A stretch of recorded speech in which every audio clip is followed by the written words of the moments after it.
Deep within this forest, authority is not a concept, it is a physical reality.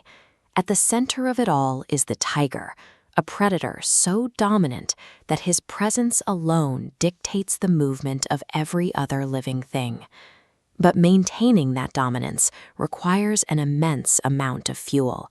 His biology is a high-performance engine that demands constant, successful hunts to keep his massive frame in peak condition. That need for fuel leads to moments of terrifying acceleration. When the tiger identifies a target, he closes the distance with a level of power that few creatures in nature can withstand. After the kill, the urgency of his hunger takes over.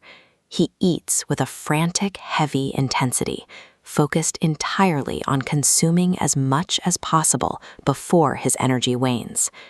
Mid-swallow, the king's momentum vanishes. A sharp, localized pain flares at the back of his throat, causing him to recoil from his meal. While tearing through the meat, a jagged splinter of bone, smaller than one of his claws, has lodged itself deep into the soft tissue of his esophagus. The very mechanism of his survival, his overwhelming hunger, has just created a situation that his strength cannot resolve. The tiger responds with the only tool he has, force. He roars, shakes his head violently, and claws at his own throat, desperate to dislodge the obstruction. This diagram shows why force is failing him. The bone is wedged at an angle that acts like a barb. The more he tries to cough or gag, the more the surrounding muscles tighten around it. Every panicked swallow drives the sharp edges deeper into the sensitive lining of his throat. As the irritated tissue swells, this natural inflammatory response creates a biological lock, sealing the bone fragment completely into place. The king of the forest can crush the skulls of his prey, yet he is now completely incapacitated by a static splinter of calcium just a few millimeters long. The blockade is absolute.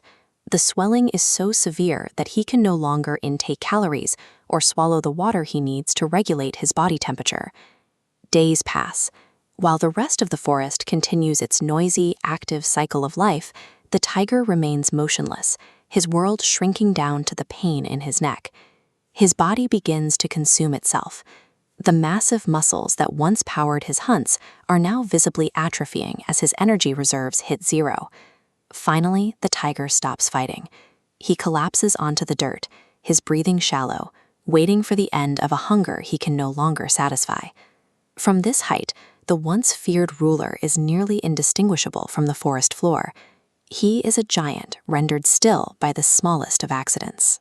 He lies with his mouth agape, his massive jaws, once the most dangerous sight in the woods, resting open and empty. But as the tiger fades, a different kind of movement begins in the canopy. A woodpecker, a creature whose entire weight is less than that of a single tiger tooth, begins to descend. She moves with a lightness and precision that the grounded predator never possessed. The bird hops across the leaves, moving closer until she is standing inches away from the tiger's lethal open maw. These jaws were designed to snap and tear, but now they serve only as an entrance. To survive, the tiger needs a tool he doesn't have, a small, delicate beak that can reach the precise spot where his strength failed. It's a moment that reframes the concept of power. In this environment, the ability to destroy is suddenly less vital than the ability to provide a specific, tiny service. Survival in this forest is a matter of balance. Even the most powerful ruler can find his life entirely dependent on the courage and the precision of the smallest neighbor.